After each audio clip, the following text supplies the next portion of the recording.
Hello, I'm Mrs. Samant. I invite you all to Saraswati tutorials. If you like my videos, then please like it, subscribe it, and press bell icon also. Today I will start new topic, that is three-dimensional geometry, and you have to use vectors while solving problems from three-dimensional geometry. So first I will revise last year whatever you have done in three-dimensional geometries. Some formulas. Three-dimensional means it has three coordinates. First, what we have done, distance between 2 points AB. A is x1, y1, z1. B is x2, y2, z2. Then distance AB is square root of x1 minus x2 whole square plus y1 minus y2 whole square plus z1 minus z2 whole square. By this method. Next, what we have done last year, section formula. Internal division. If R divides A, B internally in the ratio m is to n. I told you not to remember the formula. You write A here, B here, m and n, cross multiply. When you are finding x coordinate, cross multiply with x coordinate divided by this plus this. So here, no need to remember formula and then substitute. There will be confusion. So this is easy method. nx1 plus mx2 divided by m plus n. For y, ny1 plus my2 divided by m plus n. For z, nz1 plus mz2 divided by m plus n. R divides, this is a formula. If, second B part, if R divides this externally in the ratio m is to n. For external division, that R will be outside AB. So one direction will come negative. So here you have to substitute minus n. Either you substitute here minus n or m, and same method. So R will be here mx2 minus nx1 divided by m minus n. my2 plus minus my1 divided by m minus n. And for z, mz2 minus nz1 divided by m minus n. And if R is a midpoint, then in the internal division m and n are equal. If you substitute m is equals to n here, and here m will cancel, here it will be 2m, and you will get this formula. This is for midpoint. For what you have done in two-dimensional, only thing you have to add z here. Next formula, if G is the centroid of the triangle ABC. Centroid means where all medians intersect. Median means, see here, if you take midpoint of BC and if you join this, this is median. Similarly, you take midpoint of this and join with B, and that will be another median. Similarly, you can find out third median. And this, all the three medians, they meet at one point, that is called as G. On last year, you have done it, that how to find out G. You divide this line into two parts, equal parts. This is a midpoint. And you know method in high school you have done it. G divides AM in the ratio 2:1. So by ratio internal division. So by using internal division, you will get G as x1 plus x2 plus x3 divided by 3, y1 plus y2 plus y3 divided by 3, comma z1 plus z2 plus z3 divided by 3. I have not written here. So G will be like this. So this is revision, and now I will start this year's syllabus. As I told you, we have to do three-dimensional geometry here with the help of vectors. Actually, three-dimensional geometry we can study without vectors also. But in your syllabus, it is mentioned that we have to use vectors and we have to solve. So I'll define some things. This is x-axis, y-axis, and this is perpendicular to the plane. Means it is like this. And that we cannot show, so this is z-axis. I'll take p, x, y, z any point. And from that point, I will draw perpendicular on x-axis, and not here on the plane, on x-axis. If I draw perpendicular, distance along y-axis is y coordinate, distance along x-axis is x coordinate, and distance along z-axis is 0 here. Z will be 0 here in this case, but simply I am showing it this. If vector R makes an angle alpha, beta, gamma with x, y, z axis respectively. I am not showing all the three. Nobody will ask you question on this, but you should know. This is the important thing. You should know meaning of this. With x-axis, it will take alpha angle. Then what you are getting, cos alpha, cos beta, cos gamma are called direction cosines of the vector R. Now remember, In two-dimensional geometry, every now and then we are using slope of a line. And without slope of a line, we cannot solve any problem. Similarly here, without direction cosines, we cannot solve any problem. So this is important. Here, slope is not defined, direction cosines are defined. If line vector makes an angle alpha with x-axis, beta with y-axis, and gamma with z-axis, here I have shown it for x-axis only. All other three I cannot show here because that is three-dimensional geometry. So then cos alpha, cos beta, cos gamma are called direction cosines. Now in this diagram, this will be y coordinate, this will be z x coordinate. So here cos alpha is x upon r. This is cos alpha. Similarly cos beta, I cannot draw a diagram here, I will write this. So cos square alpha plus cos square beta plus cos square gamma will be squares, sum of the squares. If you take LCM, you will get this. But by the distance formula, distance r, I am not putting arrow here, see, that means length. When I am putting arrow, it will be vector. So r square, and this will be also r square, not distance formula. X minus 0 whole square, y minus 0 whole square, z minus 0 whole square. So square root of that will be distance r. So this will be also r square. Cancel out, you will get 1. So very, very, very important formula is, if alpha, beta, gamma are direction cosines, then sum of the squares is always 1. So sometimes question will be given, two things will be given, you will have to find out third one. And direction cosines are usually denoted by element. How we denote slope? Always by m, no? Like the direction cosines are denoted by element. Now note, important things. Direction cosines of x-axis are, x-axis makes angle 0 with x-axis, 90 with y-axis, and 90 with z-axis, no? X-axis makes angle 0 with x-axis, with y-axis it makes 90 degrees, here it makes 90 degrees. So direction cosines will be cos 0, cos 90, cos 90. And cos 0 is 1, 0, 0 you will get. Similarly, direction cosines of y-axis are 0, 1, 0. And direction cosines of z-axis are 0, 0, 1. Same way. Read it slowly, you will understand. If direction cosines of a line perpendicular to xy plane, this is our xy plane. So direction cosines of the z I got, but direction cosines of any line which is perpendicular to xy plane, here, here, here, anywhere. So angle made by that line with x-axis, it will be 90 degrees. And here with y-axis, it in perpendicular to xy plane, means with y-axis 90 degrees, and with z-axis 0. So it will be cos 90, cos 90, cos 0, it will be 0, 0, 1. Direction cosines of the line perpendicular to xz plane will be, similarly we got this, and perpendicular to yz plane you will get this. No need to explain. Now these problems are usually asked in the examination for 1 mark or 2 marks. Under usual notations, prove that. Means this alpha, beta, gamma which are given here same. You have to prove sin square alpha plus sin square beta plus sin square gamma is equals to 2. I will take LHS, it is very simple. I know formula for cos, so I will write it as 1 minus cos square alpha, 1 minus cos square beta, 1 minus cos square gamma. And this 1, 1, 1, 3 I will take, and minus into bracket cos square alpha plus cos square beta plus cos square gamma. But with usual notations, you know this is equals to 1. So 3 minus 1 is 2. So that is equals to RHS. Very simple. Next problem, prove that cos 2 alpha plus cos 2 beta plus cos 2 gamma, it is not square, is equals to minus 1. Cos 2 alpha, we know 3 formulas, cos square alpha minus sin square alpha, 2 cos square alpha minus 1, and 1 minus 2 sin square alpha. But we know formula in terms of cos square. So I will write cos 2 alpha as 2 cos square alpha minus 1. This is 2 cos square beta minus 1, 2 cos square gamma minus 1.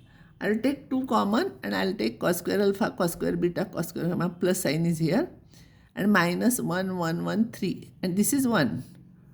2 into 1 is 2, 2 minus 3 is minus 1, that is equals to RHS. This is actually very simple, easy, and my method of teaching 3D is very easy. I am drawing diagram and then I am explaining you. I don't like to by heart the formulas. If line makes an angle 60 degrees, 40 degrees with positive direction of x-axis and z-axis, with x and z-axis respectively, then the find inclination of the line with y-axis. Line makes an angle beta with y-axis. So cos square 60, because here alpha is 60, cos square beta, I don't know, cos square 40 gamma is equals to 1. So you know their values, substitute, you will get cos square beta is equals to 1 by 4. So cos beta will be plus or minus half. So plus half, then beta will be 60, minus half, it will be 120 degrees. This is your answer. Now next problem. This is usually asked in the examination. Find the ratio in which the line segment joining these 2 points. Find the ratio in which the line segment joining these 2 points is divided by xy plane. Ratio you have to find out and find the coordinates of the point of intersection. I'll draw a diagram here. I'll write A point here, B point here, and plane xy plane is there divided by xy plane. No, so I'm writing xy plane. It cuts here at R. So instead of writing ratio m is to n, if two unknowns are there, it is difficult. So usually if we want to find out ratio, we take lambda is to 1. So xy plane divides line AB in the ratio m is to 1 at R. So I will find out A, I will take section formula B, and R I will find out x coordinate of this into this plus by x coordinate of this into this divided by this plus this. So by using we got this. Now important thing is R lies on xy plane. If R lies on xy plane, z coordinate will be 0. So equate z to 0, this coordinate. But whenever any fraction is 0, numerator must be 0 because this into this becomes 0. So lambda will be 3 by 4. So ratio we got here, lambda is equal to 3 by 4. If you will substitute and simplify, you will get this answer. And ratio lambda 3 by 4 is to 1 you can write, or ratio 3 is to 4 also you can write. And of course, when both are positive, it is internal division. I think last year we have solved such type of problems. Now I'll define new thing, that is direction ratios. Direction cosines I explained. Direction ratios means what? Direction ratios, that is numbers which are proportional to direction cosines, are called direction ratios. The numbers which are proportional to direction cosines are called direction ratios and denoted by ABC. Means they are proportional, means A upon L is equals to B upon N is equals to C upon N. Here direction ratios are there, no, then A square plus B square plus C square may not be equal to 1. Sometimes it will be 1 or sometimes many times it will not be 1. Always direction cosine sum of the squares is 1. For ratios it may not be equals to 1. If ABC are direction ratios of the line, then these are proportional to element. See here. These are proportional to element.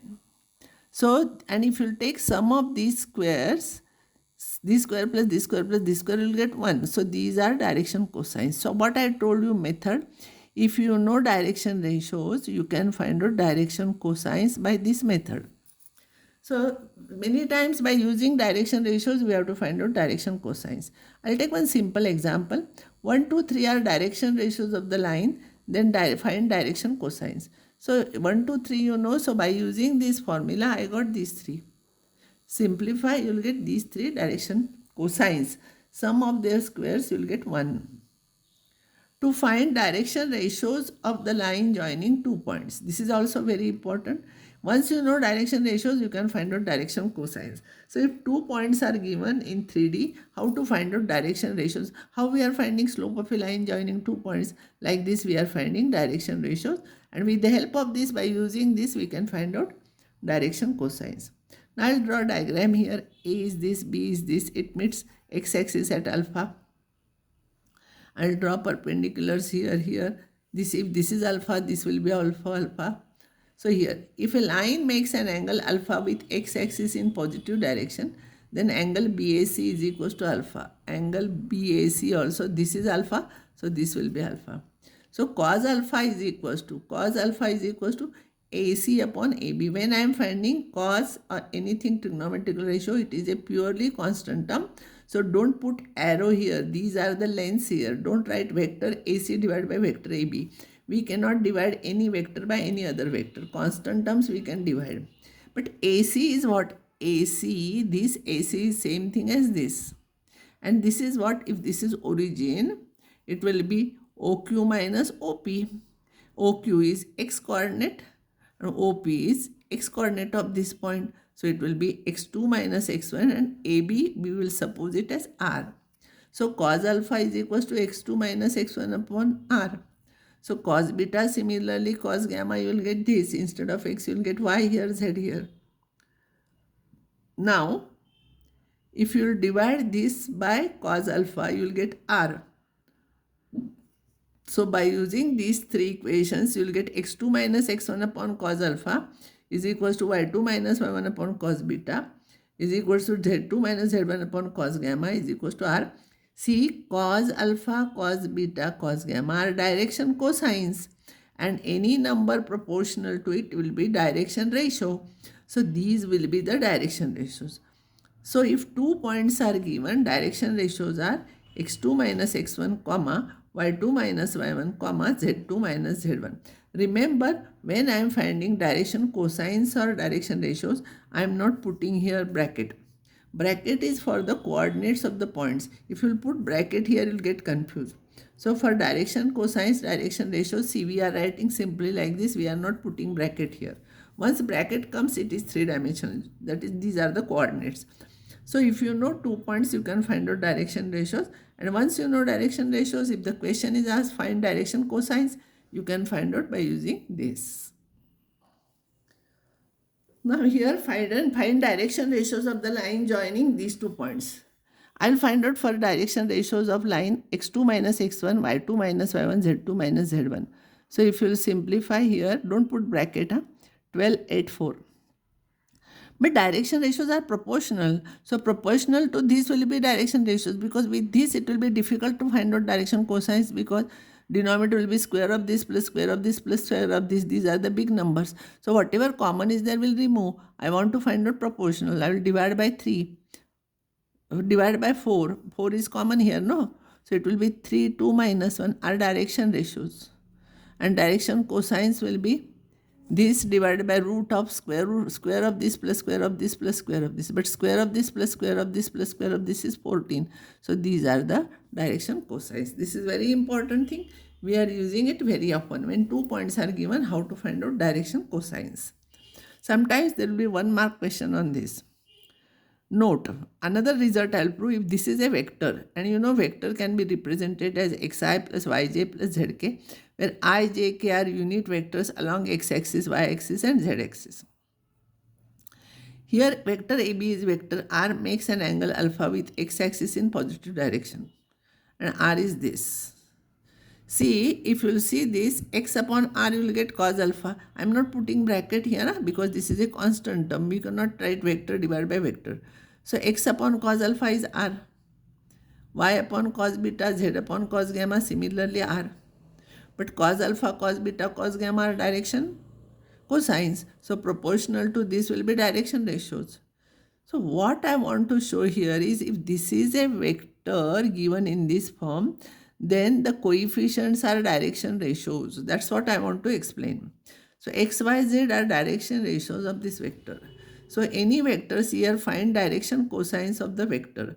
So for this vector, by using this, 2, 3, 4 will be direction ratios. If anything we can find, take common, you take, but here the thing is common, so these are the direction ratios. So direction cosines will be 2 divided by square root of square of this plus square of this plus square of this. Similarly, other two we are finding. And this you know 29, so these are the direction cosines. So any vector is given, these are the direction ratios. And once you know direction ratios, you can find out coordinates, direction cosines. Here 2 points are given, you can find out direction ratios, this minus this minus this minus this. And once you know direction ratios, you can find out direction cosines. Find direction cosines of a line perpendicular to the line with direction ratios. These two lines are there. See here, we are not putting bracket for this. These two lines are there with this coefficient direction ratios, and we have to find out direction cosines of a line perpendicular to these two lines. First I will find out direction ratios. So you know, by using this, you know if these are the direction ratios, then vector A I can take this, no, by taking coefficients here. 4, 1, 4, sorry. 4, 1, 3 and 2 minus 3, 1. And vector perpendicular to A and B, vector perpendicular to vector A and vector B is A cross B. I'll find out A cross B. You know this you have done it in vector. So directions ratios of the line perpendicular to this are CR. These are the direction ratios of the line perpendicular to A and B. So these are the direction ratios. Again, what I told you, if something is common, you take common, then make it easy. So direction ratios will be 5, 1 minus 7. So you know direction ratios. You can find out direction cosines by using our method. How to find out like this. So you got these direction cosines. These are the direction cosines. So all these simple things, if you have perfect, then only you can go to any other topic. Another thing I'll tell you, when you'll read my videos, when you'll try to understand, read continuously. Don't take in between part 7 and start reading. You'll get confused. So you should start from 1 and then you should reach to 7. Otherwise, some important things which I explained previously, you will not understand afterwards. So you have to read all the videos from the beginning, then it will become easy. Because otherwise, whenever you'll get time, okay, this video is on the mobile now I'll read this one. No, you don't do like this, you'll get confused. You'll have to study it from the beginning nicely, thinking that you are sitting in front of me and you are copying. And what you do, this problem is given on rough paper. Is this problem you take, close this and try to solve yourself. See whether you can solve it or not. So if you can solve, then you are perfect in this. No need to solve again. So I'll stop here. Next I will take some more part from 3D. This is the part 1 of 3D, and 3D is very easy. I feel 3D is very easy, but some students, they find it very difficult because they remember the formula. Here I am using always coordinate method, so it will become easy, and by drawing diagrams I am explaining. So this is the easiest method. So I will explain you afterwards remaining part. I will stop here now.